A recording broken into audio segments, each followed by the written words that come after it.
Now, when Android One was announced, the project was synonymous with entry-level phones. That was actually changed when the Xiaomi Mi A1 came out, a phone that was loved by a lot of people and had a lot of cool features, including a very good camera. Then came the Mi A2 with, of course, very big shoes to fill. Now, Xiaomi is finally out with the third edition of the Mi A series, the Mi A3, and they seem to be saying that we have addressed your issues. Well, let's see how much of that is true. So, hey, this is Sreehari from Mr. Phone, and let's jump into the video without any further ado.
But of course, as you know, always there is something to do before you watch a Mr. Phone video, and that is subscribe to the channel if you haven't already, and also hit the bell icon right next to it so that you get notified whenever we put out a new video. Now, the first thing was that while the Mi A2 was pretty solid when it came to its build, it wasn't necessarily trendy for 2018. That has been clearly taken into account because for the first time in the A series, Xiaomi moves for a glass and plastic body. The back is Gorilla Glass 5 with a sweet pattern on our not just blue unit. Yes, you guessed it right. Xiaomi not only worked on the phone's hardware and the optimization with Google, but they also worked with Google for the names, because the three colors on the Mi A3 are kinda grey, not just blue, and more than white. And what I can tell you is that that white variant is truly more than white. The other big complaint on the Mi A2 was the exclusion of the 3.5mm headphone jack, and the Mi A3 brings that back too.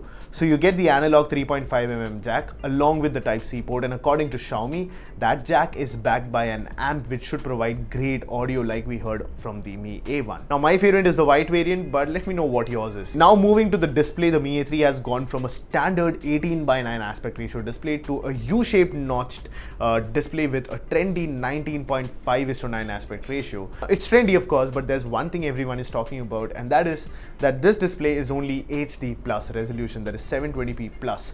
Now, of course, coming from the Mi A1 and the Mi A2, both of which had 1080p displays, this might seem like a big thing, and of course we'll let you know once we review the phone and use it. But from what I can see, although this is a 720p display, the fact that this is a Super AMOLED display does soften the blow by a lot. Like, having a Super AMOLED display instead of an LCD display, even if it's slightly lower resolution, is something that I wouldn't mind. Let's see how the display on this one is, but in theory, having a lower resolution display but a higher display quality is something that I would prefer. Let me know what you'd prefer. Also, the display is covered in Gorilla Glass 5 as well, so the front and back glass are both Gorilla Glass 5. The display also hosts another thing that makes it trendy and relevant for 2019, and that is the in-display fingerprint scanner. Now, the scanner is quite easy to set up and it's fast as of now, but let's see how it is once we do the full review for it. Now, from display, let's move to the internals, and the Mi A3 gets a processor upgrade to a 665. Now, the 665 isn't a big upgrade from the 660, which even the naming suggests, of course, but there are some interesting changes, like the shift from a 14nm processor on the 660 to 11nm processor on the 665, which increases power efficiency. There's also a better GPU with the Adreno 610, a better Hexagon 686 DSP, which will help with better camera quality, and support for the 48 megapixel sensor is also there. It's not a big speed upgrade or not a big power upgrade, but what you will get is better battery life because of the better efficiency on the processor, better graphics performance, and also a better camera experience with the 686 DSP. Now, since we are coming to cameras and this is Mi A3. Let's talk 3 because the Mi A3 has triple cameras at the back. This includes the Sony IMX586 sensor with 48 megapixels. Yes, that popular sensor that everyone's talking about today. Along with it, you have an 8 megapixel ultra wide camera and a 2 megapixel depth sensor. So no portrait lens, no telephoto lens this time. The front camera also gets an upgrade to 32 megapixels, which is powered by the Samsung GD1 sensor. The camera housing at the back is actually covered with Gorilla Glass 5. So basically the back is Gorilla Glass 5, the front is Gorilla Glass 5. What that means is that the front camera is also Gorilla Glass 5 and the back camera visor, the camera housing is also Gorilla Glass 5. So you have some protection here, or at least some branding for protection. Now, of course, camera review and thoughts will come in full review and the camera comparisons that come later.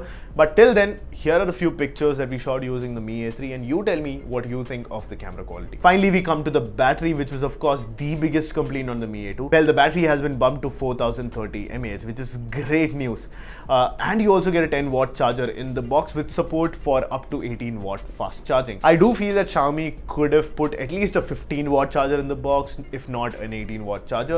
All that being said, I think that lower resolution display, the AMOLED tech of it, the power efficient chipset should all contribute to a very long lasting battery life. It's just something that I feel after looking at the phone.